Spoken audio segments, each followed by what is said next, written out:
Coralie me fait comprendre qu'un homme se dirige droit vers la maison. Elle aperçoit par la fenêtre sa silhouette. Ce n'est pas un reflet, il n'y a pas de fenêtre. Quelque chose ou quelqu'un est bel et bien en train de nous observer. Oh, chanteur.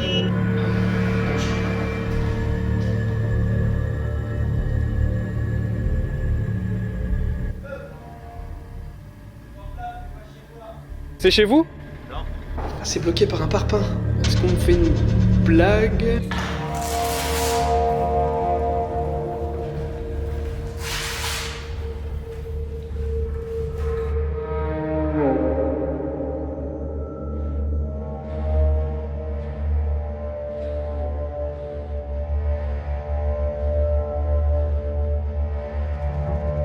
Ce début d'année commence très fort. Bonsoir Youyout et bienvenue d'être là. J'ai vraiment fait des tapis de sol, bienvenue d'être là. À la base, je voulais juste en faire un pour troll mon facteur et mes amis, et ça a tellement bien marché que j'ai décidé d'en produire 25 autres. Il y a donc 25 exemplaires disponibles sur le site, c'est une édition très limitée, du coup, je pense pas qu'il y en aura forcément d'autres. Pour les plus cinglés d'entre vous, va savoir. Il supporte l'eau, il fait de la brasse coulée tous les matins. Avec une matière en flanelle, attention, c'est une blague, mais de qualité. Qu'avons-nous du coup au menu de cette analyse d'enquête paranormale? Nous allons repasser en revue les moments forts de cette enquête, qui a été bien plus riche en suspense plutôt qu'en phénomène inexplicable du coup. Je vais vous révéler ce qu'ont capturé mes caméras pièges, le dictaphone, en gros toute la partie que vous n'avez pas vue, et je vous parlerai aussi du mail reçu par la propriétaire de la maison dès le lendemain du tournage. Et vous allez voir qu'il y a du bon et du moins bon. Je finirai comme d'habitude par vos observations à vous, votre analyse qui est un petit peu différente cette fois-ci, parce que vous avez plus été axé sur des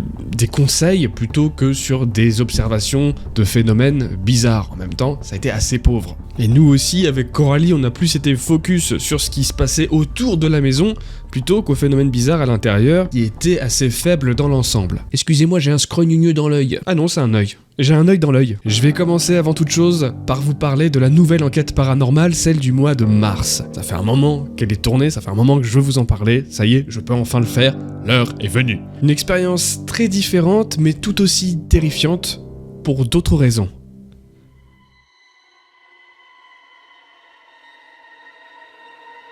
Quoi qu'il arrive, on n'arrête pas de filmer.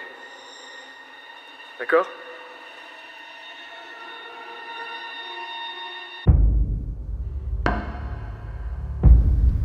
Y'a quelqu'un ?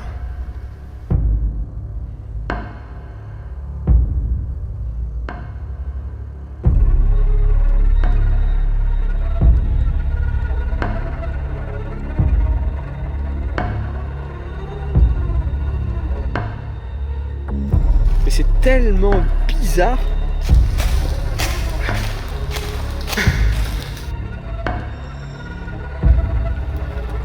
C'était quoi ça ?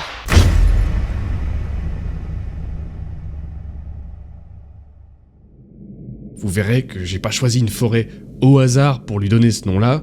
Il y a une raison toute particulière. Je suis tombé sur quelque chose de très étrange en fait lors d'une cueillette de champignons et j'ai décidé de tenter un tournage en pleine nuit ici. Alors c'est pas que je regrette, mais je ne le referai plus. Pas dans ces conditions, pas là-bas en tout cas. Déjà pas dans une forêt comme ça. Donc l'enquête elle est un petit peu plus courte que la moyenne, elle dure moins d'1 heure, mais l'expérience en vaut la chandelle. Vous connaissez la chanson pour la voir dès ce soir, il suffit de rejoindre la chaîne en tant que membre, vous pouvez être aussi tipeur, ou ça se passe directement en dessous en description. Allez, on commence cette vidéo avec les moments forts de l'enquête, terreur dans la maison hurlante. Alors ça commence déjà à 6 minutes de vidéo, et à ce moment-là, on se doute absolument de rien, c'est le calme plat, que ce soit pour Coralie ou pour moi. On se sent plutôt bien dans la maison, on s'installe, tout a l'air de bien fonctionner. Il faut savoir que ça fait un moment déjà qu'on attend dans la voiture pour voir s'il y a du grabuge, s'il y a du mouvement, que ce soit dans la maison ou aux alentours. On est resté presque une demi-heure dans la voiture juste à zioter, écouter, et on n'a rien vu ni entendu. Donc pour nous, on se dit, c'est sûr, on est tout seul, tout va bien. Du coup, on se doute de rien, l'ambiance est même plutôt fleurie. Je fais mes petites bêtises, je dis mes petites conneries, un peu comme d'habitude. On est à 10 000 lieues de s'imaginer qu'en fait, ça a déjà commencé. On est déjà à ce moment-là observé. Quand on est en plein truc, faire un bain du limètre. J'allais allumer la lumière quand même. J'ai pas acheté la maison. Ok. Encore un fusible qui a sauté, putain, bah c'est pas possible. Les plus attentifs d'entre vous auront remarqué le point lumineux à l'extérieur de la maison, apparaître et disparaître à 2 reprises. Ce n'est pas un reflet, il n'y a pas de fenêtre. Quelque chose ou quelqu'un est bel et bien en train de nous observer. Mais à ce moment-là, on ne s'en doute pas. Cela fait déjà plus d'1 heure que nous sommes sur les lieux, nous sommes d'abord restés dans la voiture afin d'écouter et observer les activités de l'extérieur, et tout nous a paru très calme. Mais la réalité ne va pas mettre longtemps à nous rattraper. Alors, est-ce qu'on est observé uniquement par le voisin qu'on rencontrera plus tard ou alors d'autres personnes? J'ai ma petite idée sur la question, mais on va continuer déjà d'analyser. Donc à 14 minutes de visionnage, on va se concentrer un petit peu sur les micro-réactions au capteur EMF qu'a Coralie. Alors elle joue le truc très très bien, même si ce sont de très très faibles réactions. Elle joue le jeu, elle essaye d'aller au contact, elle répond. Si ça vous intéresse, vous pouvez vous approcher de moi, il n'y a aucun problème. Bonjour. Bienvenue. Y a quelqu'un? Est-ce que c'est vous qui êtes passé devant? Malgré les quelques tournages auxquels elle a participé, elle a eu le K2 plusieurs fois en main et ça a été plutôt rare pour elle d'avoir ne serait-ce que des micro-réactions. La plupart du temps, y avait rien. Bon, sans parler de l'enquête Contact Fantôme qui a été extraordinaire à ce niveau-là. Sinon, elle a pas trop l'habitude, donc là, elle a des petites choses. Ça ressemble pas vraiment à des réponses, c'est trop aléatoire, c'est trop faible. En tout cas, elle a eu un mérite, c'est que c'est la seule qui a eu quelque chose, au moins qui a eu quelque chose. Nous sommes à 22 minutes de visionnage, et alors là... je le sais pas encore. La GoPro là qu'on est en train d'essayer d'installer, elle fonctionne pas. Voilà. Donc pourquoi j'en parle là, même si sur le tournage on s'en rend pas compte, même moi ça m'affecte pas vraiment. Ça m'a beaucoup affecté quand j'étais devant mon PC et que j'ai commencé le dérush et l'analyse. Quand je m'en suis aperçu, ça a été une grosse source de démotivation, surtout pour une enquête comme ça où il se passe autant de choses. J'aurais aimé un peu être un peu mieux spectateur de la situation, soit moi et surtout vous. Ce que Coralie m'aide à installer n'est pas une gaine, mais une ceinture qui supportera le bras métallique de ma GoPro. Malheureusement, tout ce que va enregistrer la GoPro a été supprimé de manière totalement incompréhensible. Sur place, je constate qu'elle a correctement enregistré les fichiers, mais lors du dérush, c'est la douche froide. Le dossier de cette caméra est complètement vide. C'est du jamais vu. Ça m'a saoulé l'archi-concombre. En tout cas, le problème est réglé, y a rien de bizarre là-dedans, c'est pas paranormal du tout, c'était tout simplement la carte SD qui était corrompue. Je m'en suis aperçu en l'essayant sur d'autres appareils, pareil, ça marchait pas. Donc je l'ai jeté, j'ai donné à bouffer à mes chats sont devenus corrompus, et maintenant on fait des combats de corrompus dans la cour. 1 minute après, donc 23e minute, on commence à réentendre le genre de bruit que j'avais entendu lors de la première enquête, donc des cris dehors.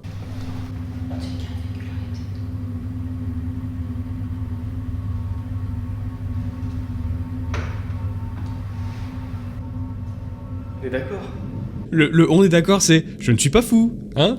Tu entends bien ce que j'entends? On voit que ça se calme un petit peu, donc on se dit peut-être c'est juste des gens qui passent, ou alors des éboueurs, ou voilà, ça a encore une fois rien à voir avec notre présence dans cette maison. Comme nous avions tort. 27e minute, la pression évidemment est à son paroxysme.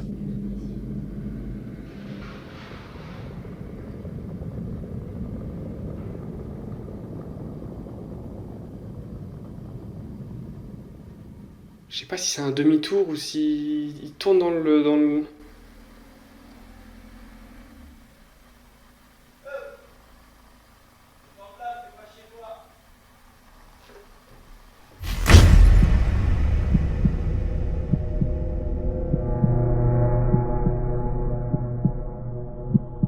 Je pars parler de cette très mauvaise expérience de tentative d'agression il y a plusieurs années, mais du coup, on s'attend à tout quand on a vécu un truc comme ça, c'est normal. Est-ce qu'il est armé? Est-ce qu'il est tout seul? Ça peut être plusieurs, on entend plus un véhicule, il peut y avoir plusieurs personnes dans le véhicule. Et ce moment où je traverse le couloir tout seul vers la sortie, je vous assure que je suis pas yimp du tout. Je sais même pas si on avait pris de quoi se défendre en plus pour cette enquête, je me rappelle plus, je crois pas. Avec mon matos là pour me battre, c'est compliqué, je peux te faire 1 ou 2 chassés à la Spartiate. Enfin, j'ai pas le même régime alimentaire qu'un guerrier de l'époque. Surtout à ce moment-là, on est plus sur du bonbon et tartiflette. Raclette ou tartiflette? Raclette, Raclette. L'échange se passe plutôt bien. Vous connaissez un petit peu le lieu? Oui. C'est chez vous? Non. Les gens qui sont venus il y a pas longtemps et qui font des conneries. Ah, je comprends. On a une ferme qui est juste à côté et on a des gros problèmes en ce moment. Je fais que de la vidéo, rien de plus, hein. Des photos, des vidéos. Je touche à rien du tout. Attends, je descends. Je sais pas quoi vous dire. Bah, non, mais je comprends. Le point de vue aussi de Coralie, ça qui était cool, c'est qu'on avait chacun notre caméra, donc elle a vécu aussi à sa manière la chose. Le suspense a duré encore plus longtemps pour elle, parce qu'elle était avec sa caméra, et elle comprenait pas trop un petit peu si l'échange se passait bien ou pas. À un moment donné, elle essaye de s'avancer, mais elle fait du bruit, elle se dit « Oh non !» Pas me faire repérer non plus.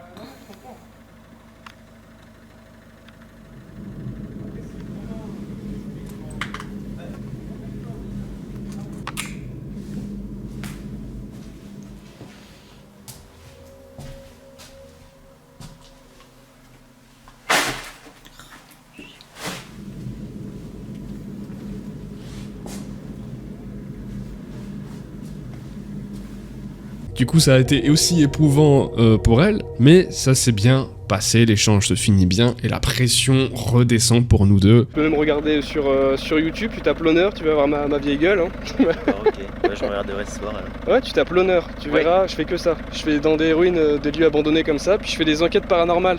D'accord. Ouais, comme ça tu vois et on touche à rien, et puis tu verras que dans un mois la vidéo elle sera là. D'accord. Tu vois, regarde, tu reconnais la maison. D'accord, ok. C'est que j'étais déjà venu un soir ici. Je comprends, y a pas de problème. Mais voilà, y a même ma copine qui est là, voilà, on est Non, juste mais en y a mode pas de souci. touriste quoi. Non, mais moi je veux pas de. Je voulais juste. Bah de vol bien sûr, ouais, Non, je non, comprends. non. Enfin, oui, bon, moi je connais la propriétaire, on m'a dit que ouais. Que même à l'intérieur, il devait y avoir des vols, des trucs comme ça à Bonsoir. l'intérieur aussi. Oh bah oui, il y a- Ouais. Non, mais ok. Ok. Mais comme vous le savez, c'est pas fini. Plus loin dans l'enquête, à 40 minutes et 30 secondes, il y a un coup dans la porte.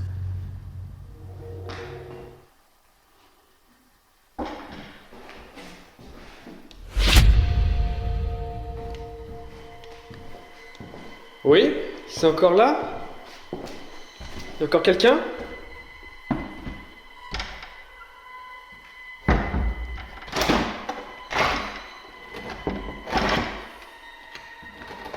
C'est bloqué, purée. Ah, c'est bloqué par un parpaing. Alors directement, je me retourne, oui, en mode oui, comme si quelqu'un frappait pour entrer chez moi, tu vois. Oui, entrez, jeune troubadour, et posez le colis près de la cheminée. Déjà, je pense directement que c'est peut-être le gars que j'ai vu tout à l'heure, le voisin, qui veut peut-être en savoir un petit peu plus, pour ça que je dis oui. Et là, je vois qu'il y a un parpaing qui bloque. Alors pourquoi je bug sur ce parpaing-là? Bien parce que quelques jours avant qu'on a visité la maison en journée, il y avait juste pas de parpaing. Ça veut pas dire qu'ils ont placé un parpaing le soir même. Peut-être que c'était le cas. En début de soirée, on n'est pas passé par là, donc peut-être que le parpaing était déjà là, justement, mis par les propriétaires pour éviter qu'il y ait justement des voleurs qui viennent dans la maison. Et moi, à ce moment-là, je pense, coup dans la porte, je vois un parpaing qui n'était pas là avant, le film est en train de tisser sa toile, quoi, tu vois. Et je repense à ce que m'a dit le mec en parlant des voleurs. Bon, c'est l'air de se calmer, il n'y a pas d'autre bruit. 10 minutes plus tard, à 50 minutes 10 secondes, je tente un petit peu le tout pour le tout, hein, comme je le dis dans la vidéo, et je joue à un air d'harmonica pour essayer de réveiller quelque chose dans la maison.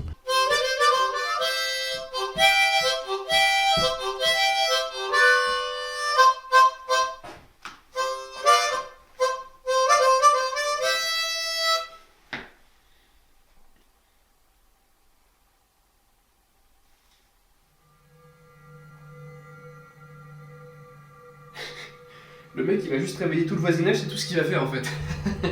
Et là, j'entends encore des bruits dehors. Donc là, ça frappe pas au volet, mais j'entends comme racasser, marcher dehors. Et c'est pas Coralie.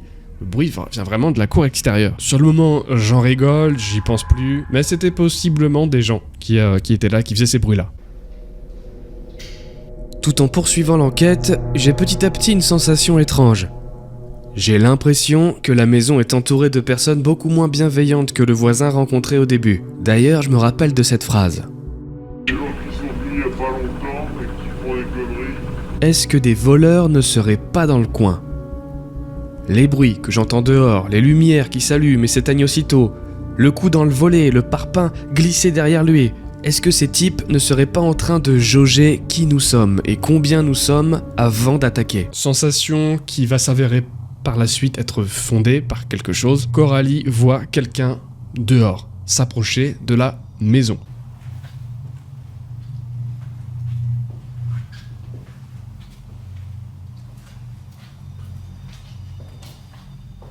Quelqu'un?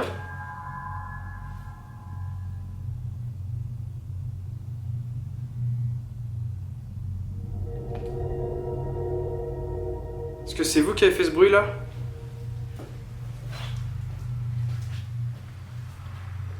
À ce moment-là, Coralie me fait comprendre qu'un homme se dirige droit vers la maison.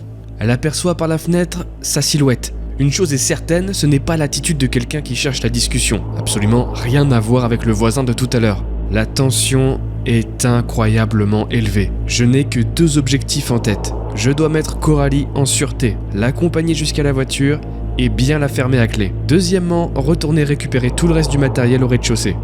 Je t'amène à la voiture, je t'enferme dans la voiture et je retourne chercher le reste. Et effectivement, en sortant de la maison, on voit une lumière, je sais pas, de portable, ou c'est pas l'air d'être une lampe torche parce que c'est pas l'air ultra puissant, on dirait ouais une lumière de portable au loin, qui bouge, qui se rééteint. À ce moment-là, moi je le vois pas, mais Coralie me le fait signaler. Donc direct dans la voiture, je ferme ma clé, j'attends même pas, on sait pas ce qui peut se passer, donc j'attends même pas, direct je reprends la caméra, on sait jamais, autant filmer, s'il se passe un truc, autant de filmer, c'est ce que je me dis, donc je prends la caméra, aller-retour le plus long jamais exécuté dans cette maison. Ah, vraiment un long moment de solitude à ce moment-là, mais finalement, tout se passe bien, et dès qu'on arrive à la voiture, on fait quand même un petit check-up de 2-3 minutes pour souffler, etc., et on repart tranquillement. Déjà le fait d'être dans un habitacle fermé, on se sent bien plus en sécurité. Voilà, ça c'était les moments forts de l'enquête, des moments que vous avez vus. On va voir maintenant, mesdames et messieurs, ce que vous n'avez pas vu. Donc dès le lendemain du tournage de l'enquête, je prends tous mes équipements, mes cartes SD, et je vais dérusher tout ce qu'il y a à dérusher. Je vais faire mes petits dossiers, mes petits sous-dossiers, par caméra, micro, etc. J'ai la mauvaise nouvelle de la GoPro qui n'a rien enregistré, donc déjà, premier coup dur. Et deuxième semi-coup dur, je reçois un mail dans ma boîte mail professionnelle, la boîte mail de ma chaîne. Il s'agit de la propriétaire de la maison. Bon, le mieux c'est que je vous le lise, ça sera plus simple. Bonjour, mon voisin vient de m'envoyer votre vidéo tournée dans ma maison. La moindre des choses aurait été de rechercher le propriétaire et d'obtenir son consentement pour la vidéo. Ce n'est pas forcément la vidéo qui m'ennuie, mais plutôt le fait que cela va engendrer des visites encore plus nombreuses qu'elles ne le sont actuellement. Comme vous avez pu le constater, il n'y a rien à voler de valeureux, mais j'imagine que certains ne sont pas aussi bien éduqués que vous ou ne viendront pas pour les mêmes raisons et risquent de dégrader les lieux. J'y ai vécu plusieurs mois dans cette maison. Seul, il y a quelques années, et je m'y suis toujours senti en sécurité, sans aucun bruit suspect. Malgré tout, je ne peux pas nier qu'elle dégage une atmosphère particulière, mais c'est sans doute dû à son histoire et à son ancienneté qui remonte au XVIe siècle. J'ose espérer qu'après ces quelques éléments que j'ai pris la peine de vous transmettre, vous daignerez ne pas refaire de vidéos dans ces lieux. Je vous souhaite une bonne continuation. Cordialement, Jamel Debbouze. C'est complètement faux. Comme je disais, il y a du bon, il y a du moins bon. On va commencer par le moins bon, comme ça c'est fait. Alors le moins bon, c'est que je ne pourrai plus retourner dans cette maison pour une enquête, pour un tournage. Je lui ai répondu après en présentant mes plus plates excuses et aussi en lui demandant un peu plus d'informations, notamment pourquoi la bâtisse est délaissée de la sorte, est-ce qu'elle est à vendre, pourquoi il n'y a pas de pancarte, etc. Et je n'ai plus eu de réponse de sa part. Et c'est trop dommage parce que vraiment, je me serais même porté volontaire pour aider à sécuriser le lieu, mais avec grand plaisir, quoi. Moi, ça me tue de voir des lieux délaissés comme ça, à l'abandon, voués à pourrir encore plus. Ça... Bon, c'est son choix. Moi, je me suis engagé à plus remettre les pieds là-bas, parce que du coup, c'est ça la bonne nouvelle, c'est qu'elle a pas porté plainte, elle aurait pu. Même si j'ai rien cassé, rien touché, je suis rentré dans une propriété privée, c'est une infraction, voilà. Autre point positif, c'est qu'elle a pris un peu le temps de témoigner un peu de son vécu dans cette maison, et ça c'est plutôt cool. Ah, il y a une atmosphère particulière évidemment qui se dégage du truc, on l'a bien vu, on l'a bien ressenti. Elle a rien noté de vraiment anormal, quoi. Et c'est vrai que les seules réactions observées dans cette maison, bah ça peut s'expliquer. C'est-à-dire que même dans la chambre, lors de la première enquête, les capteurs EMF et le pod, ça pouvait être la chauve-souris qui passe dessus, et pour le cas 2, ça peut très bien venir des téléphones portables qu'avaient les gars autour de la maison. J'étais certainement pas tout seul, hein. Je rappelle qu'on a entendu crier la première fois, d'où le nom que j'ai attribué à cette maison, la maison hurlante. C'est parce qu'à chaque fois qu'on y va, il y a des hurlements derrière. Maintenant sur ce que vous n'avez pas vu, les caméras pièges.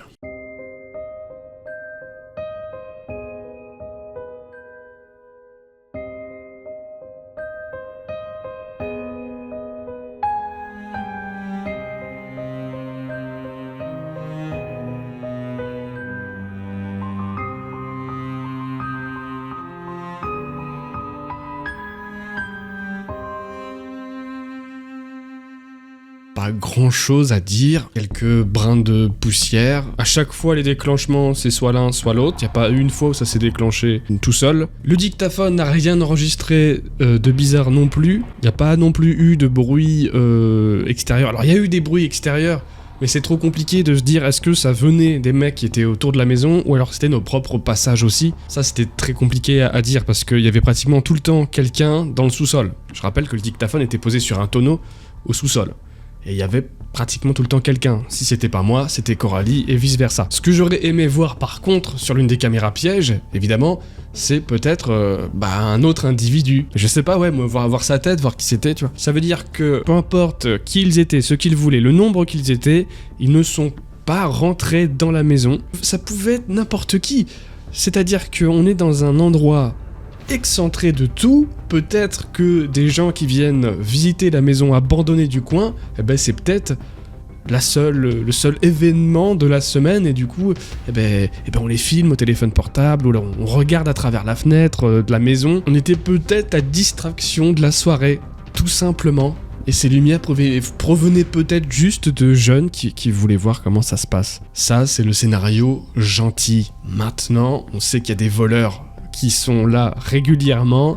Ça pouvait être aussi eux qui attendaient tout simplement qu'on parte pour faire leurs petites affaires et voler ce qui reste à voler, c'est-à-dire rien. Ou un scénario un peu plus dark, mais ça je préfère pas y penser, pour m'éviter toute une série de cauchemars. On va passer maintenant à vos observations, vos commentaires, et je vais y répondre directement. Comme je le dis, c'est plutôt des conseils que vous m'avez balancés, et la plupart sont très très bons. Prends du gaz lacrymo avec toi! Non, blague à part, évidemment, on a toujours normalement un petit quelque chose. On a pensé à tous les équipements, on n'a rien oublié, sauf de quoi se défendre. Peut-être que c'est ce qu'il nous aurait fallu. Heureusement, il n'y a pas eu besoin de cet équipement. Mais c'est un sage conseil, c'est vrai, et c'est quelque chose que j'essaye d'appliquer à chaque enquête, mais parfois, il y a des oublis. Impressionnant, est-ce que tu prévois un retour là-bas encore? Ça commence à devenir dangereux vu les passages, non, suite au mail de la propriétaire, mais je crois que même si j'avais pas reçu de mail, je pense pas qu'on s'est retourné là-bas quand même. Ou alors plus longtemps et d'une manière différente. En mode commando. Et l'honneur qui nous montre ses talents de ruine babine. J'ai dû googliser ce que voulait dire ruine babine. Ça veut juste dire harmonica. Du coup maintenant j'adore cette expression, je la sors tout le temps. Pour rien et pour tout, hein. Vous prenez la carte. Ruine babine. Tu finis à quelle heure, chérie? Ruine babine. Ruinus babinus. Je pense que les flashs sur les frontales servent aussi à éblouir l'adversaire si besoin en cas de défense. Et ben c'est tout à fait vrai. Et d'ailleurs, c'est ce que je fais quand je sors et que je vois la voiture. C'est pas agréable pour lui, le pauvre, mais quand je descends l'escalier, je fixe mes lumières sur lui, il est ébloui, mais moi je vois directement tout. Je vois l'intérieur de sa voiture, je vois qu'il est pas armé, qu'il est tout seul directement. Et même dans la vidéo, je m'excuse parce que je lui ai ébloui la cafetière, quoi, et j'en suis encore désolé. Ouf, j'étais encore plus dans le film que pour une enquête où on attend du paranormal. Là, j'attendais que vous partiez vite, mais bravo à vous deux. Eh oui, comme tu dis, Catherine, on était déconnectés du paranormal en fait toute la soirée. C'est peut-être aussi pour ça qu'on a eu peu de résultats, c'est qu'on avait du mal à se remettre vraiment dans le bain parce que toutes les 10-15 minutes, il se passait quelque chose d'extérieur et on était dans un tout autre registre, quoi, là. Terreur, désolé mon honneur, j'adore ton travail, mais là c'est un peu putaclic. Mais tellement pas en fait.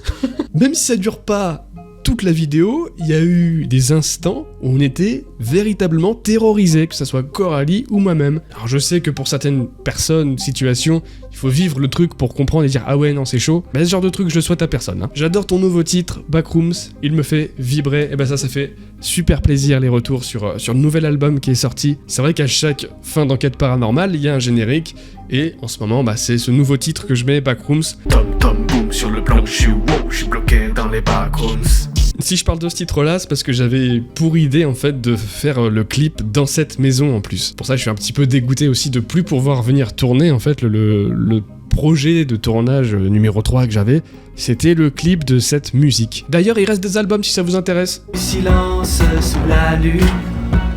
Quelque chose a changé sous son corps. Alors là, on a un message informatif pour moi et ma chérie. Attention, les chauves-souris ne peuvent pas se prendre dans les cheveux, c'est une légende. Et cela fait partie des idées reçues qui ont la vie dure. Ces petites bêtes adorables ont un système d'écolocalisation qui leur permet de localiser le moindre élément dans leur environnement avec une précision remarquable. Il y a plein de sujets sur la toile qui en parlent avec le petit clin d'œil qui va très bien. Oui, c'est vrai qu'à un moment donné, Coralie fait la réflexion.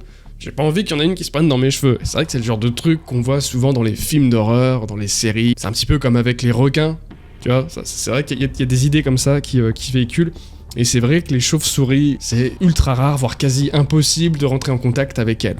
Maintenant, et c'est aussi pour ça que j'en ai plus peur, et c'est pas du tout de la faute de l'animal, mais lors d'une exploration nocturne, je m'en suis pris une en pleine gueule. Donc c'est une légende, certes, mais il faut savoir que rien n'est impossible, rien n'est infaillible, un accident peut arriver, que ce soit pour un humain, une chaussette, une grenadine ou une chauve-souris, l'accident bête peut arriver. Après c'était vraiment de l'ordre de l'accident, c'est j'ouvrais la porte et j'étais sur sa direction. Elle a pas réussi à tourner au bon moment, ça fait une Titanic, tu vois, et tac, j'étais l'iceberg. Mais non, elle s'est pas accrochée à mon visage, dans mes cheveux ou quoi, effectivement, c'est pas leur truc. C'est bien de remettre les pendules à l'heure, c'est vrai. Conclusion, c'était une enquête forte en émotion, en suspense. Merci infiniment à toutes les personnes qui ont commenté, qui ont regardé. À celles aussi qui l'ont acheté sur le site internet. C'est l'enquête qui a été le plus commandée sur le site internet. Pour ça, merci infiniment, du coup, c'est ce qui m'aide à financer la suite de mes aventures. Maintenant, aujourd'hui, l'aventure, elle en est où ? Eh ben, elle en est à cette nouvelle enquête. La marque Blair Witch, pareil, disponible maintenant pour les producteurs de la chaîne sur le site internet. Et comme d'habitude, dans quelques semaines, gratuitement pour tout le monde, quoi. Et j'ai très hâte, du coup, d'avoir vos premiers retours sous cette vidéo. Prenez soin de vous, à très bientôt, Yoyout, pour de nouvelles aventures. Bye.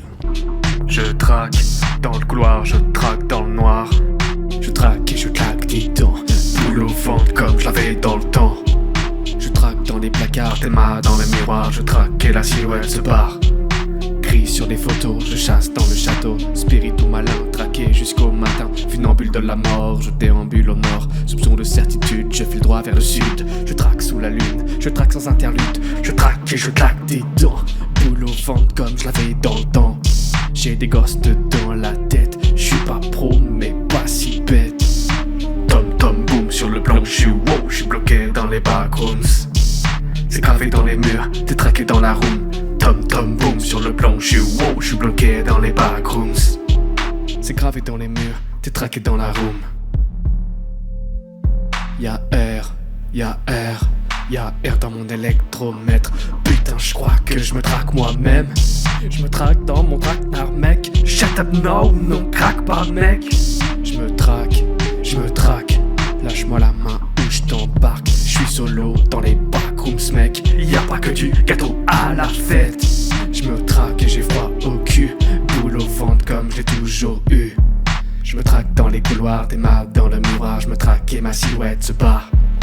Tom tom boom sur le plan, je suis wow, je suis Keplo dans les backrooms.